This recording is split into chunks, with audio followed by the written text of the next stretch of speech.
kinimanggod, basahin nyo yung saligang batas.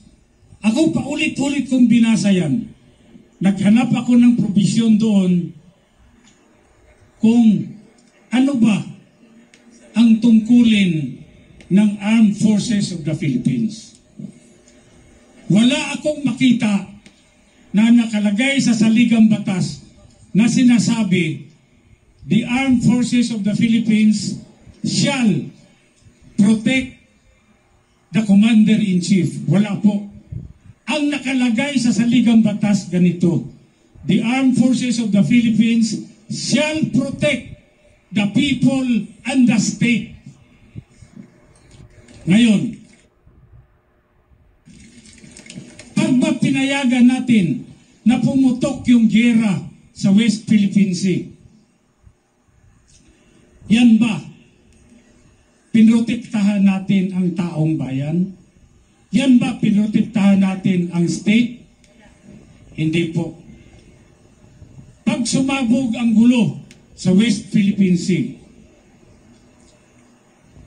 there will be countless of dead bodies. There will be unimaginable destruction. Famine, hunger, mangyayari po yan. Kanya bago mangyari lahat, nakikiusap ako sa inyo. We don't have to hurt each other. We don't have to fire a single shot.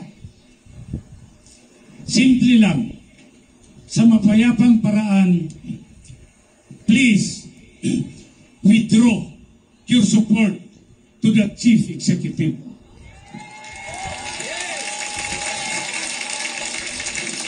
Pag po nag-withdraw kayo ng suporta sa kanya, ibig sabihin, sinusuportahan nyo ang probisyon sa saligang batas na to protect the people and the state. Yan po ang pinakamahalaga dyan. Pag po nag-withdraw kayo ng suporta sa kanya, wala na siyang ibang magagawa kundi bababa sa pwesto.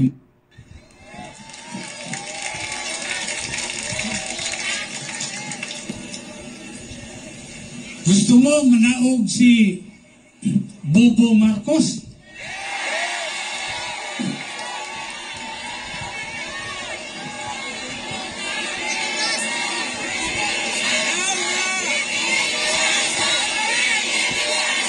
Oo.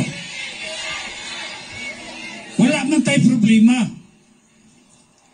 Wala tayong problema. Bakit? Ang saligang batas, nakalagay din doon yung succession ng power.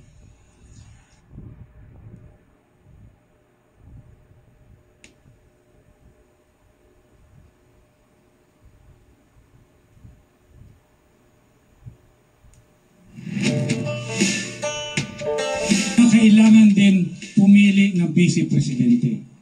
Kasi nangangamba ang saligang batas. Baka dumating ang panahon na yung inupo na presidente hindi kaya ang tungkulin. Kanya, meron kang vice presidente para pumalit sa presidente para gumawa ng trabaho niya.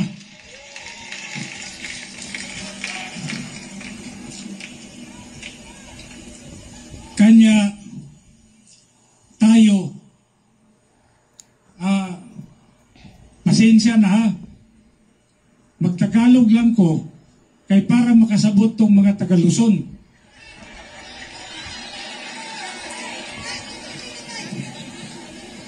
Kay sa Luzon, hanggang ngayon, may mga probinsya pa rin na dili maisog, Talawan. Oh, daghan. Unsa to way itlog.